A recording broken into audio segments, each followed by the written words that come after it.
Long before the invention of smartphones, social media feeds, and the hyper-connected digital reality we live in today, a terrifying realization sent shockwaves through the highest levels of government and the corporate elite. In the late 1970s and early 1980s, the transition from dusty paper files to giant digital mainframes was sold to the public as a triumph of modern efficiency. But behind the closed doors of windowless basement offices, a dark, unregulated, and immensely profitable industry was being born. Secretive data brokers realized that the most valuable commodity on Earth was no longer oil, gold, or weapons. The ultimate currency was the intimate, unregulated, and deeply personal details of human lives. Politicians, lawmakers, and ordinary citizens alike were entirely unaware that their medical histories, financial struggles, daily routines, and personal habits were being aggressively harvested, categorized, and sold. The sheer scale of this corporate espionage was astronomical.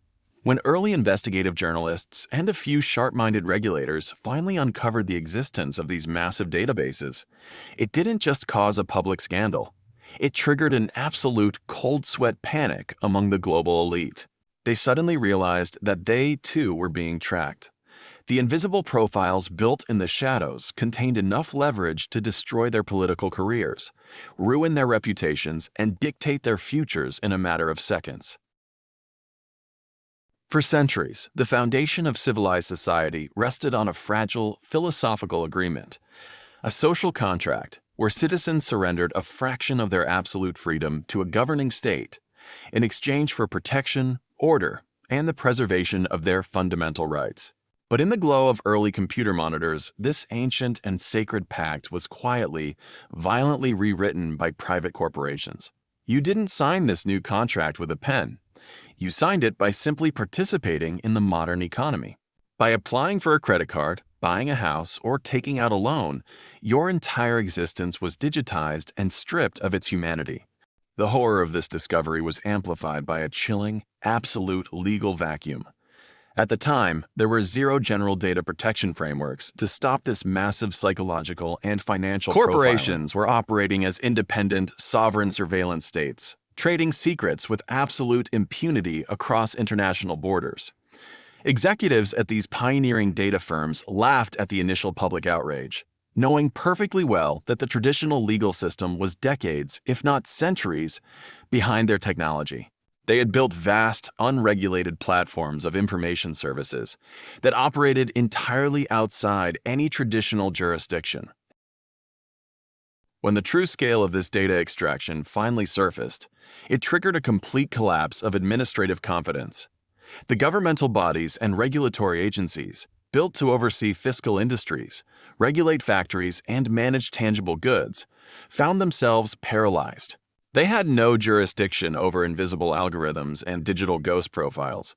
When congressional committees finally summoned these early tech pioneers and data brokers to explain their operations under oath, the politicians were left completely speechless. They expected to find simple, harmless mailing lists used for sending magazine subscriptions.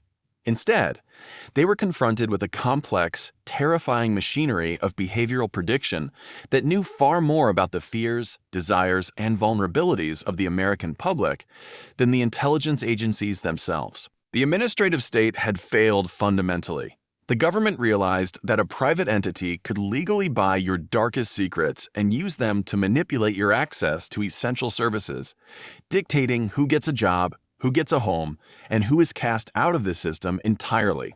It was a dystopian nightmare that had quietly become the standard operating procedure of the free market. To maintain the illusion of legality and pacify the growing unrest, these data empires weaponized the very concept of consumer protection. They created the greatest, most pervasive legal trap in modern history.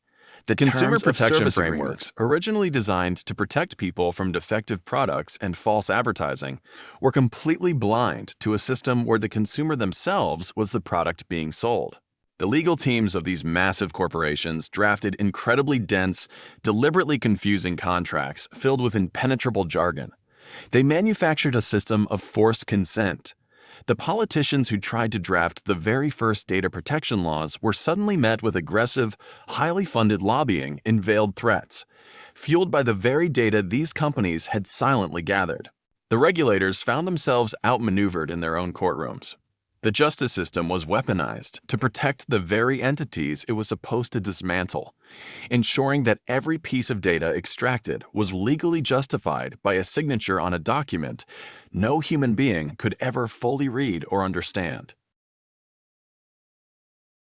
Today, we look back at that era not as a solved problem or a dark chapter that was successfully closed, but as the terrifying foundation of the modern world. The panic of those early days never truly faded. It simply evolved into the normalized, inescapable surveillance capitalism we live in now. The corporations that terrified the government back then paved the way for a global infrastructure where giving up your fundamental privacy is the mandatory, non-negotiable price of entry into society.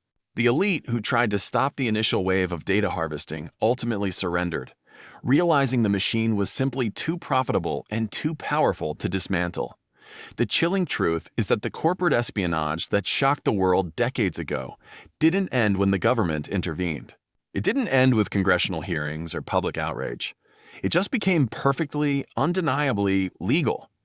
We have been left to navigate an invisible battlefield, living our lives on a grid where our personal information is perpetually harvested, endlessly analyzed, and forever weaponized against us.